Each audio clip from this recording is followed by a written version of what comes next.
जय श्री राधा कृष्ण। आषाढ़ माह के कृष्ण पक्ष की योगिनी एकादशी आने वाली है। ये महाफलकारी एकादशी है। इसके व्रत से सभी पाप नष्ट हो जाते हैं। ये व्रत इस लोक में भोग और परलोक में मुक्ति देने वाला है। योगिनी एकादशी के दिन भगवान विष्णु और पीपल के वृक्ष की पूजा का विधान है। योगिनी एकादशी के व्रत करने से हमें हजारों पुण्य फलों की प्राप्ति होती है। इसी के साथ सिर्फ योगिनी एकादशी व्रत की कथा सुनने मात्र से हमें वाजपेयी यज्ञ करने का फल मिलता है। बहुत ही पावन और फलकारी एकादशी व्रत की कथा है। अगर आप व्रत नहीं कर रहे तो भी एकादशी की पूजा जरूर करें, व्रत कथा जरूर सुने। अब प्रेम से, मन से, भाव से इस पावन पवित्र कथा को सुने। इससे पहले हाथ में फूल, तिल और दक्षिणा रख लें। अब गणेश जी महाराज और अपने गुरुदेव को याद करते हुए योगिनी एकादशी की पावन कथा को सुनते हैं। मंगलकारी देव तुम, मंगल करो गणेश, जगवंदन तुमरे करे, काटो सबके कलेश। बोलो गणेश जी महाराज की जय। गुरुर ब्रह्मा गुरुर्विष्णु गुरुर्देवो महेश्वरा, गुरुर साक्षात पर ब्रह्मा तस्मै श्री गुरुवे नमः। बोलो गुरुदेव भगवान की जय। बोलो लक्ष्मी नारायण भगवान की जय, त्रिलोकी नाथ की जय। योगिनी एकादशी व्रत कथा पद्म पुराण के उत्तरखंड में हमें मिलती है। आषाढ़ मास के कृष्ण पक्ष को योगिनी अथवा शनि एकादशी कहते हैं। योगिनी एकादशी व्रत कथा सुनने मात्र से मनुष्य सब पापों से मुक्त हो जाता है और भगवान विष्णु का धाम प्राप्त करता है। ये कथा महाभारत काल की है। उस समय एक बार धर्मराज युधिष्ठिर ने भगवान श्री कृष्ण से कहा, हे त्रिलोकीनाथ, मैंने ज्येष्ठ माह के शुक्ल पक्ष की निर्जला एकादशी की पावन कथा सुनी। अब आप कृपया करके आषाढ़ माह के कृष्ण पक्ष की सुंदर एकादशी की कथा को सुनाएं। इस एकादशी का नाम तथा महत्व क्या है, सब मुझे विस्तार पूर्वक बताएं। भगवान श्री कृष्ण प्रसन्नता से मुस्कुराए और बोले, हे पांडु पुत्र, आषाढ़ माह के कृष्ण पक्ष की एकादशी का नाम योगिनी एकादशी है। इसके व्रत से सभी पाप नष्ट हो जाते हैं। ये व्रत इस लोक में भोग तथा परलोक में मुक्ति देने वाला है। समस्त जग में इस एकादशी के दिन विधिवत तरीके से उपवास रखने और प्रभु की पूजा करने से मनुष्य के सभी पाप नष्ट हो जाते हैं।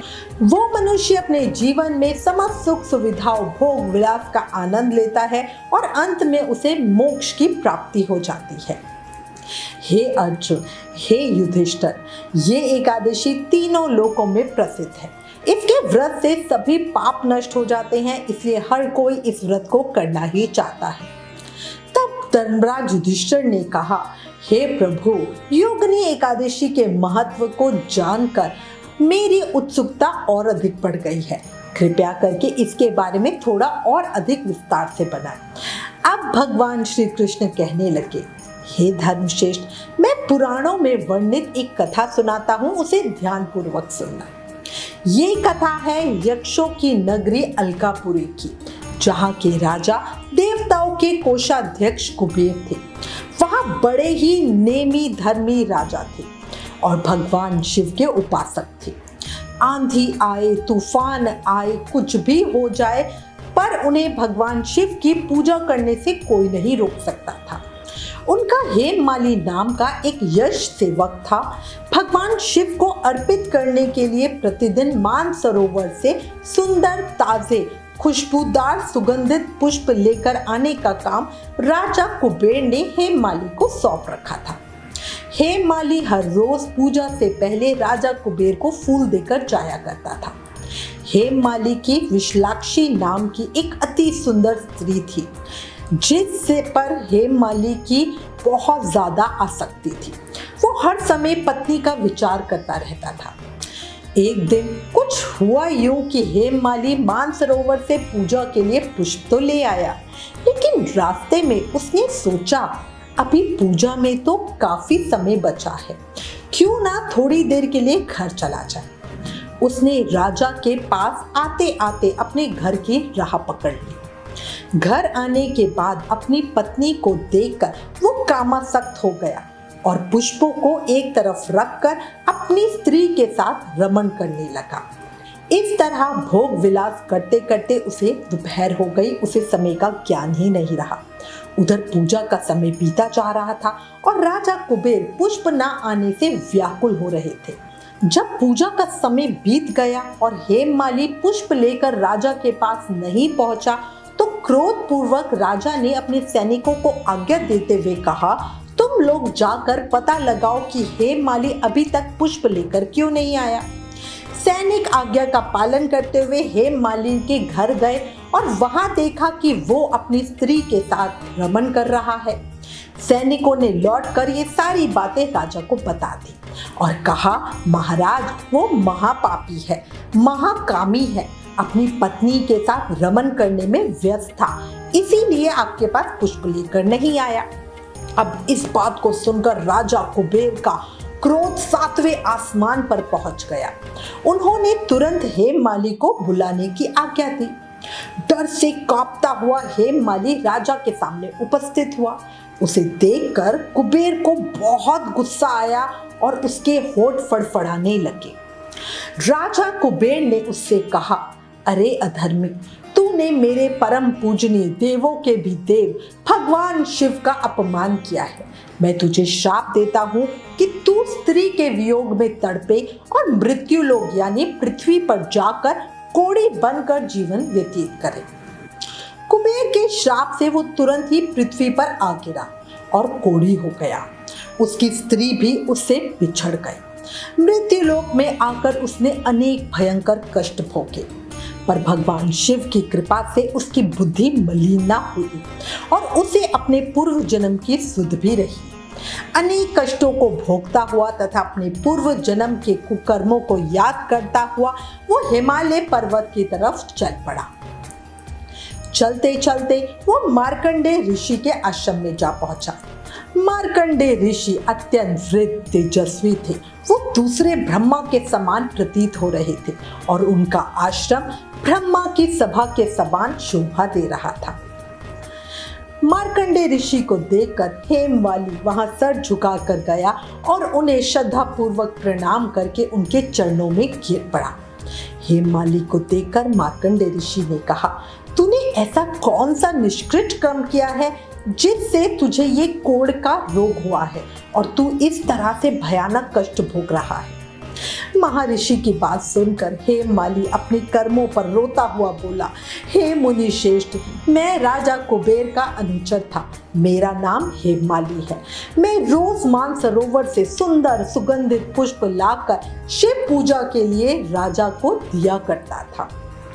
एक दिन पत्नी सहवास के सुख में फंस जाने के कारण मुझे समय का बोध ही नहीं रहा और दोपहर तक मैं पुष्प लेकर राजा के पास ना पहुंच सका। तब उन्होंने गुस्से में मुझे श्राप दिया कि तू अपनी स्त्री का वियोग सहेगा और मृत्यु लोक में जाके कोढ़ी बनकर दुख भोगेगा। इसी श्राप के कारण मैं कोढ़ी हो गया हूँ और यहाँ पृथ्वी पर भयानक कष्ट भोग रहा हूँ। अब आप ही हैं, कृपा करें और आप कोई ऐसा उपाय बताएं जिससे मेरी मुक्ति हो जाए। मार्कंडेय ऋषि ने कहा, हे हेममाली, तूने मेरे सम्मुख सत्य वचन कहे हैं, इसलिए मैं तेरे उद्धार के लिए एक उत्तम व्रत बतलाता हूँ। यदि तू आषाढ़ माह के कृष्ण पक्ष की योगिनी नामक एकादशी का विधान पूर्वक व्रत करेगा तो तेरे सभी पाप नष्ट हो जाएंगे।